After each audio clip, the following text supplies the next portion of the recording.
സുൽത്താൻ ഇബ്രാഹിം ചുറ്റും നോക്കി. അപരിചിതനായ ആ കൂട്ടുകാരനെ എവിടെയും കണ്ടില്ല. അദ്ദേഹത്തിന്റെ ശരീരപ്രകൃതിയും ശൈലിയുമൊക്കെ പറഞ്ഞ് പലരോടും ചോദിച്ചു നോക്കി. ആർക്കും അദ്ദേഹത്തെക്കുറിച്ച് ഒന്നും അറിയില്ല. ഇബ്രാഹിമിന് ഒറ്റക്ക് നാട്ടിലേക്ക് തിരിക്കേണ്ടി വന്നു. ബൽക്കിൽ നിന്ന് എത്ര ദൂരം പോന്നുവെന്ന് അപ്പോഴാണ് മനസ്സിലായത്. നടന്ന് നടന്ന് അദ്ദേഹത്തിന്റെ കാലുകൾ പൊട്ടി. പോയതുപോലെയല്ല ഇപ്പോൾ ഇബ്രാഹിം. അദ്ദേഹത്തിന് ഭരണകാര്യങ്ങളിലൊന്നും ശ്രദ്ധിക്കാൻ കഴിയുന്നില്ല. ആഴ്ചകളും ദിവസങ്ങളും ഇഴഞ്ഞു നീങ്ങി. സുബിഹി നിസ്കാരം കഴിഞ്ഞാൽ ഒരു നടത്തമുണ്ട് രാജാവിന്. 1-2 മണിക്കൂറുകൾ കഴിഞ്ഞ് തിരിച്ചു വരൂ. കൊട്ടാരം തൂത്തുവാരുന്ന അടിമപ്പെണ്ണ് ഇപ്പോൾ ഇബ്രാഹിമിന്റെ സുൽത്താൻ ഇബ്രാഹിം ബിൻ അദ്ഹബിന്റെ കിടപ്പറ തൂത്തുവാരുകയാണ്. അവൾക്കൊരു പൂതി, ഈ രാജമെത്തയിലൊന്ന് ഇരുന്നാലോ. ഇരുന്നപ്പോൾ അതിൻ്റെ സുഖം കൊണ്ട് ഒന്ന് കിടന്നാലോ എന്ന് തോന്നി. രാജൻ വരാൻ ഏതായാലും 1-2 മണിക്കൂർ കഴിയും. കീറിപ്പറിഞ്ഞ പുൽപ്പാഴയിൽ കിടക്കുന്നതിനേക്കാൾ എന്താണിതിന് ഒരു മാറ്റം, അതൊന്ന് അറിയാലോ. അവൾ ചൂൽ നിലത്ത് വെച്ച് മെത്തയിൽ ഒന്ന് കിടന്നു. എന്തൊരു സുഖം! എഴുന്നേൽക്കാൻ തോന്നുന്നില്ല. കൺപോളകൾ അറിയാതെ അടഞ്ഞുപോയി. അവൾ ഗാഠനിദ്രയിലേക്ക് പോയി.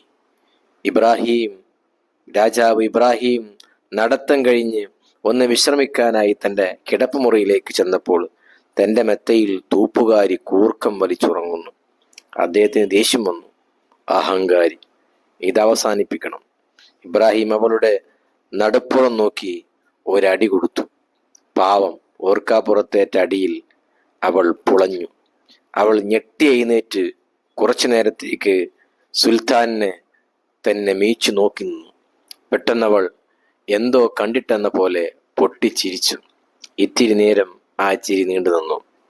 ഇബ്രാഹിം അവളെ ശാസിക്കാനായി നാവെടുക്കും മുമ്പേ അവളുടെ മുഖഭാവം മാറി. അവൾ പൊട്ടി പൊട്ടി കരഞ്ഞു. അപ്പോൾ രാജാവിന് സങ്കടം തോന്നി. അടിക്കേണ്ടില്ലായിരുന്നു. അവൾക്കും ഉണ്ടാവില്ലേ മെത്തയിൽ കിടക്കാനൊരാശ. ഇബ്രാഹിമിന്റെ മനസ്സലിഞ്ഞു. പിന്നെ അദ്ദേഹം ചിന്തയിലേക്ക് വീണു. അടികൊണ്ട് അവൾ ആദ്യം ചിരിച്ചതെന്തിനായിരിക്കും? പെട്ടെന്ന് തന്നെ കരയുകയും ചെയ്തു. അതെന്തുകൊണ്ടായിരിക്കും? അവളോട് തന്നെ ചോദിക്കാം. അടി കിട്ടിയിട്ട് നീ എന്തിനാ ചിരിച്ചത്? അപ്പോൾ അവൾ പറഞ്ഞു, അതോ അങ്ങയുടെ കൈ കൊണ്ടൊരു അടി കിട്ടിയല്ലോ എന്ന സന്തോഷം കൊണ്ട് തന്നെയാ ചിരിച്ചത്.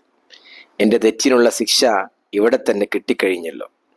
ഞാൻ കരഞ്ഞത് അടി കിട്ടി വേദനിച്ചത് കൊണ്ടല്ല.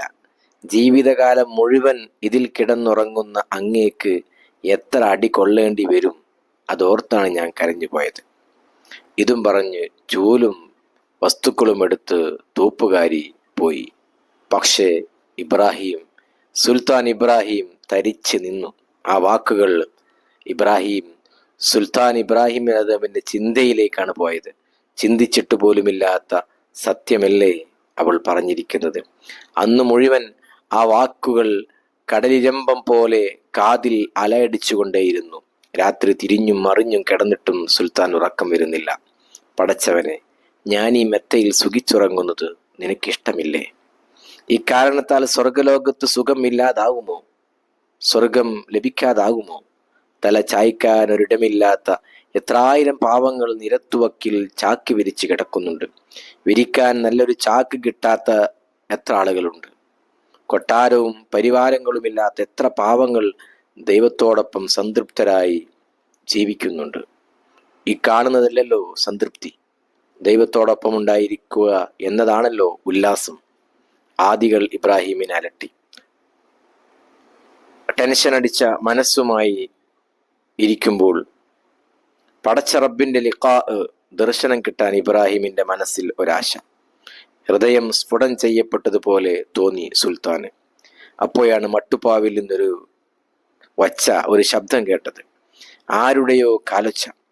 പിന്നെ പിന്നെ ആ ശബ്ദം അടുത്തടുത്ത് വന്നു. ആരാണ് ഈ പാതിരാത്രിക്ക് നടക്കുന്നത്? സുൽത്താൻ കൊട്ടാരത്തിന്റെ മട്ടുപ്പാവിലേക്ക് ചെന്ന് നോക്കി.